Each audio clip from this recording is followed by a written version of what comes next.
बिस्मिल्लाहिर्रहमानिर्रहीम, अस्सलाम वालेकुम। मैं हूं गुलफाम चौधरी। आप देख रहे हैं मेरा फेसबुक पेज और यूट्यूब चैनल। पाकिस्तान की सियासत में अहम तरीन डेवलपमेंट हो रही हैं और मुसलसल डेवलपमेंट्स मुतवक्के हैं। यकीनी तौर पर जो पाकिस्तान के हालात हैं वो यकसर बदलने जा रहे हैं और बड़ी बड़ी तब्दीलियाँ मुतवक्के हैं। इस हवाले से हमारे साथ मौजूद हैं सिद्दीक जान साहब। उनसे जानते हैं क्या डेवलपमेंट हुई हैं, पहले उनकी बात सुनते हैं फिर उस पर बात करते हैं। इमरान खान साहब ने चाबी वाले खिलौनों की साजिश को भांप लिया है और इमरान खान साहब ने एक बड़ा कम वक्त दिया है चाबी वाले खिलौनों को, जिनको बहुत शिद्दत से मुज़ाकरात आए हुए हैं, जो इमरान खान को एक ट्रैप में फंसाना चाहते हैं, जो चाहते हैं कि मुज़ाकरात शुरू हों और जब मुज़ाकरात शुरू हों तो फिर कई महीनों तक इन मुज़ाकरात की आड़ में तहरीक इंसाफ का जो बनाया गया दबाव है इसको ख़त्म किया जाए और एक ट्रक की बत्ती के पीछे लगाया जाए, धोखा किया जाए, फ्रॉड किया जाए। और लेकिन इमरान खान साहब ने अच्छी तरह इस जो ट्रैप है उसको भांप लिया है। इसलिए इमरान खान ने ये नहीं कहा कि आपके पास लामहदूद वक्त है, आपके पास कई माह हैं।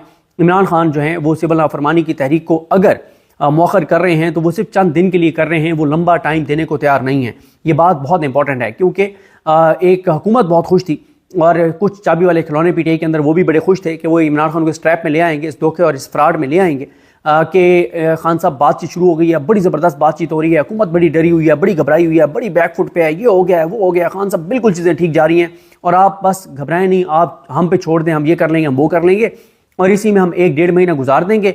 जब 1-1.5 महीने गुजार देंगे तो लोगों का 26 नवंबर के हवाले से जो गम गुस्सा है, जो शिद्दत है, जो इस वक्त लोगों के अंदर एक बहुत ज़्यादा एक आप समझें कि एक रिएक्शन है, तो रिएक्शन कम हो जाएगा, चीज़ें ठंडी हो जाएंगी और उसके बाद फिर चीज़ें नॉर्मलाइज हो जाएंगी। लेकिन इमरान खान साहब को इन चीज़ों का जेल में बैठकर बेहतर पता है और अपने लोगों का भी पता है, लिहाजा इमरान खान इन पर एतमाद करने को तैयार नहीं है।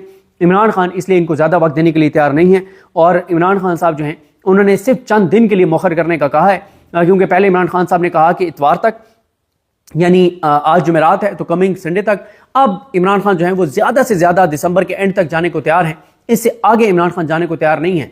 और दूसरी तरफ हुकूमत जो है वो, पहले आपने देखा कि अयाज सादिक का एक बयान आया जिसमें अयाज सादिक ने कहा कि जी मुझे पता चला प्रोसीडिंग देख के, मैं तो उस इजलास में नहीं था, लेकिन मैंने देखा कि शेर अफजल मरवत साहब ने बहुत अच्छी बातें की हैं, बहुत पॉजिटिव बातें की हैं और हुकूमत की तरफ से बड़ी पॉजिटिव बातें हुई हैं, तो मेरा दफ्तर हाजिर है और अगर कोई मुज़ाकरात करना चाहते हैं दोनों साइडें, हुकूमत और अपोजिशन, तो मैं हाजिर हूँ। औकात क्या है इस स्पीकर की, जिस स्पीकर के ईवान से निकाब पोश 10 MNA उसको अगवा करके ले गए और जो सलूक अवैस, जक्खड़, शाह, अहद और शेख वकास अकरम समेत जितने लोग वहाँ से अगवा हुए, जो सलूक उनके साथ किया गया, उसके बाद इस स्पीकर की ज़बान से बात अच्छी नहीं लगती कि मेरे लिए अपोजिशन भी उसी तरह से जैसे हुकूमत है। और जिस तरह से हाजी इम्तियाज़, सादुल्ला बलोच और ये सारे जो पीटीआई के बहुत सारे और MNAs हैं, जो कुछ उनके साथ और उनकी फैमिलीज़ के साथ हुआ, उसके बाद किस मुंह से ये स्पीकर कहता है कि मेरे लिए दोनों साइडें बराबर हैं? कोई बराबर नहीं है। और इस स्पीकर ऑफिस की हैसियत और औकात क्या है जिसके 10 MNAs को नकाब पोश अगवा करके ले जाएं और ना CCTV फुटेज वहाँ से मिले, ना पता चले कि जो है वो बिजली किसने बंद की थी, ना कोई कार्रवाई हो, तो उसकी हैसियत और औकात उस स्पीकर ऑफिस की क्या है? तो इसलिए ये सब एक ट्रैप है और इस ट्रैप की वजह यही है कि किसी तरह से इमरान खान साहब को ठंडा किया जाए और जो ये सिविल नाफरमानी की तहरीक है इसको मौखर किया जाए और लोगों के जज्बात को ठंडा किया जाए ट्रक की बत्ती के पीछे। और इनको लगता है कि थोड़ा सा टाइम गुजरेगा तो 26 नवंबर के ऊपर वो जो लोगों के इस वक्त जज्बात और एहसास हैं वो नहीं रहेंगे, जो कि खाम ख्याली है।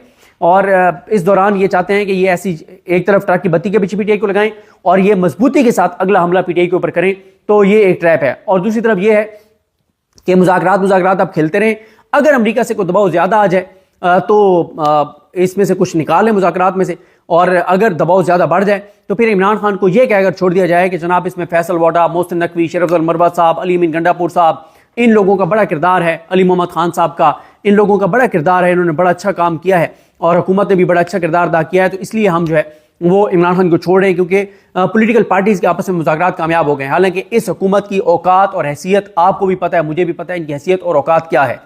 इनकी तो हैसियत और औकात यह है कि मियाँ नवाज शरीफ के ऊपर पाबंदी लगा दी है उनके ख़ानदान ने कि मियाँ नवाज शरीफ किसी से बात नहीं कर सकते, किसी से मुलाकात नहीं कर सकते, कोई पॉलिटिकल बयान नहीं दे सकते।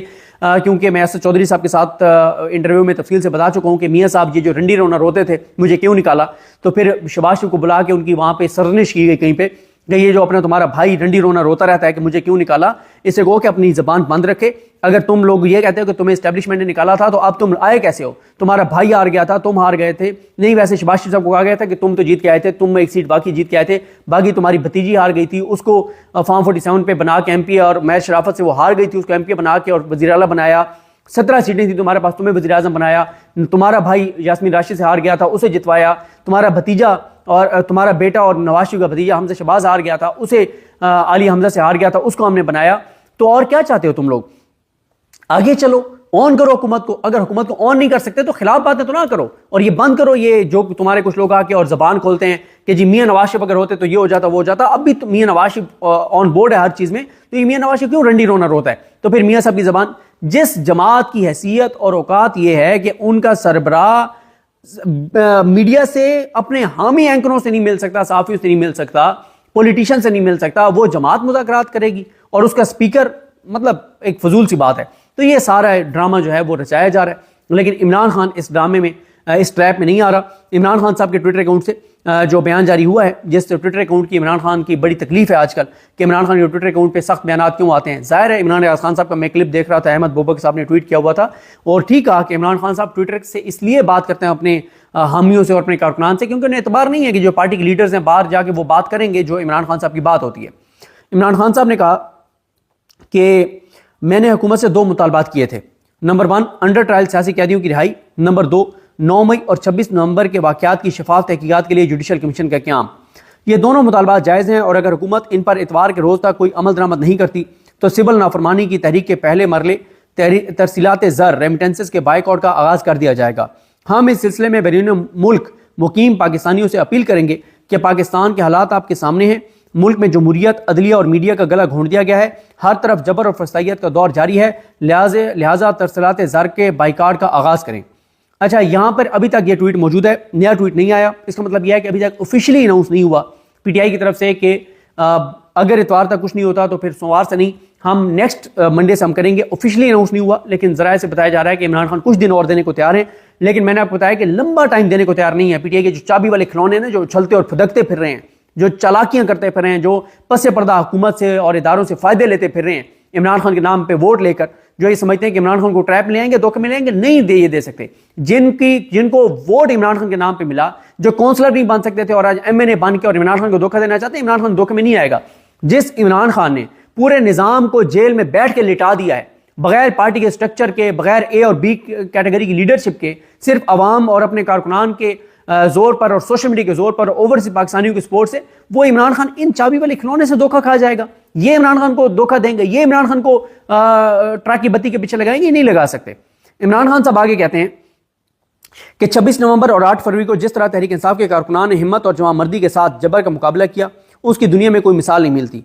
1971 में अवामी लीग के बाद तहरीक इंसाफ दूसरी बड़ी जमात है जिसे इस किस्म के रियासती जबर का सामना करना पड़ा, लेकिन इसके बावजूद इंतखाबात में तारीखी जीत हासिल करके और 26 नवंबर तक मुसलसल जिद्दोजहद जारी रखकर तहरीक इंसाफ ने तारीख रकम की है। 26 नवंबर पाकिस्तान की तारीख का स्याह-तरीन दिन है। जी बिल्कुल, जिस तरह से आपने सिद्दीक जान साहब को सुना कि आइंदा आने वाला जो हफ्ता है, ये चंद दिन है, ये पाकिस्तान की सियासत में कितने अहम हैं और इसमें जो पाकिस्तान की सियासत है उसमें कितनी बड़ी तब्दीलियाँ मुतवक्के हैं। अल्लाह पाक वतन अजीज़ का हामी और नासिर हो।